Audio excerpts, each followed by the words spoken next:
Throughout your stats course, you're going to be looking at the results of a lot of research studies that were done. And those studies are going to be focused on one of two different groups, or they're going to make use of data from one of two different groups. Either a population, actually let's just leave it as population, or a sample.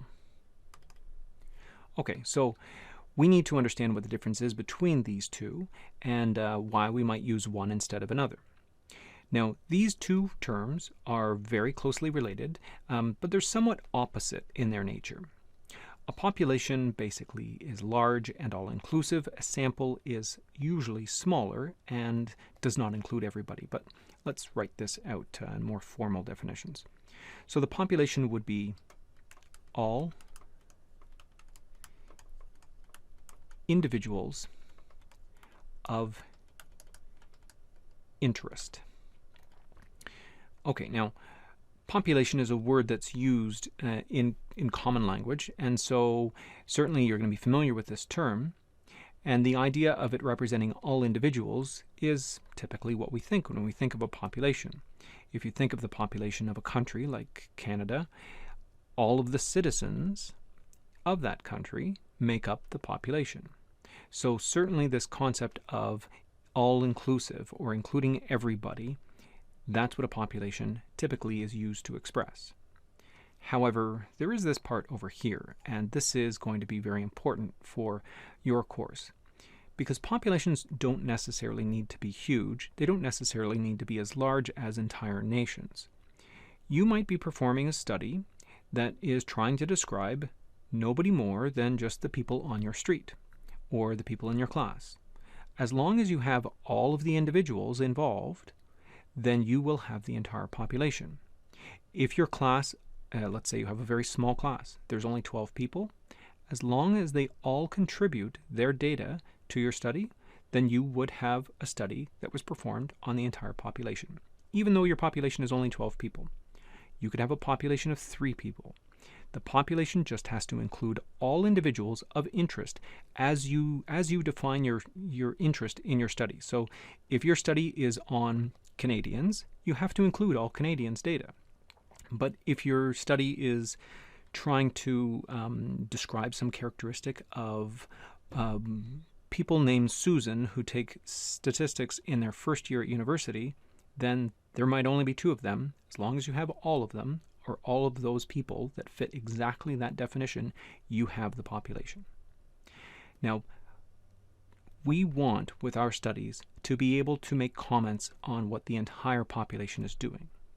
However, populations typically are very large. They are usually large. And as a result, it's difficult to observe the individuals directly. I should say all individuals directly.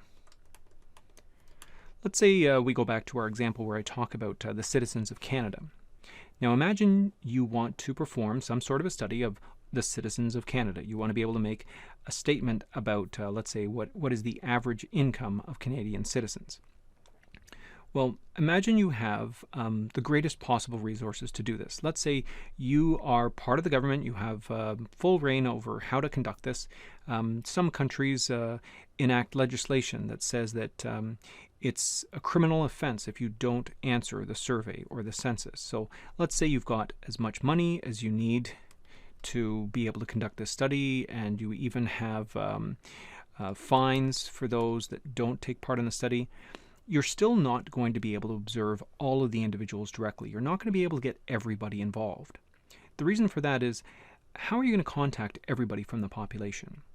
Usually what happens is they mail out a census form, and not everybody has a proper mailing address. Or even if they do, some of the mail is going to get lost. Even if that didn't happen, some people are not going to be home. They might be on vacation at the time that the census comes out. Some people might be working in other countries. Some people might be sick and in the hospital. Some people are going to be born during the time that it takes to mail out the survey, and some people will have died.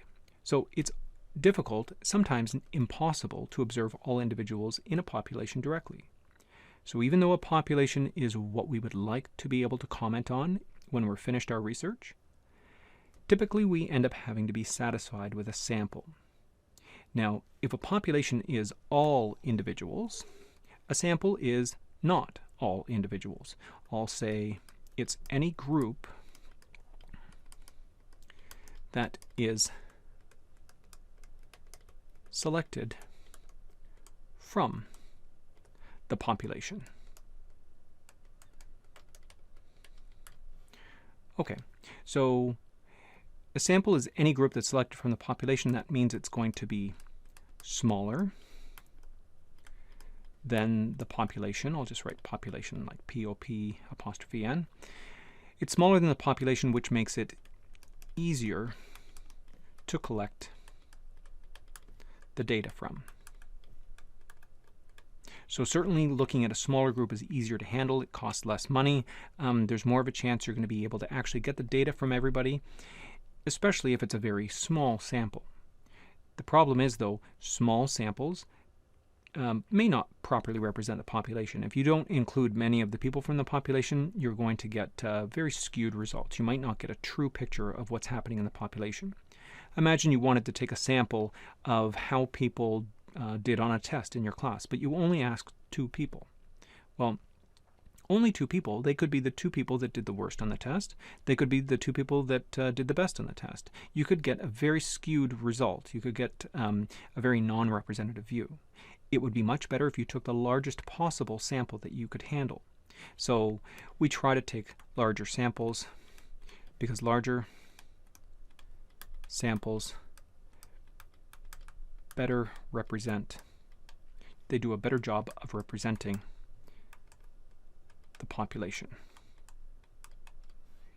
Okay, so to summarize, we have populations and samples. They both describe groups of individuals.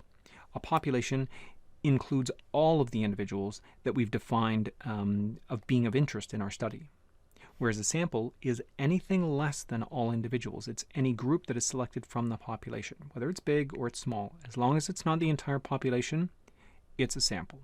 So populations include everybody. Samples is anything less than all of the individuals in the population.